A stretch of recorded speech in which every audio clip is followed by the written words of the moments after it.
I also want to say thank you to the community leaders who have joined us today. Your commitment to the Southwest Virginia region is something we share.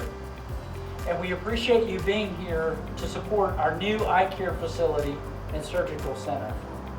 At this time, I would like to give them the opportunity to share some brief comments. We'll start with Josh Hess, District Director for Congressman Morgan Griffeth.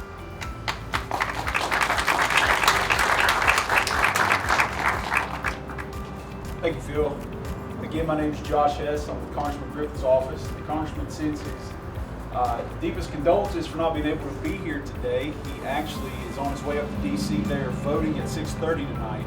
But he did want me to relay congratulations on the open house, the beginning of this facility, and providing the necessary care here in far Southwest Virginia. As Phil said, people don't have to go out of state or even travel to Roanoke. So this is very exciting for the region, very exciting for Wytheville County, and however we can assist in moving forward and get more of these, that would be wonderful. So thank you.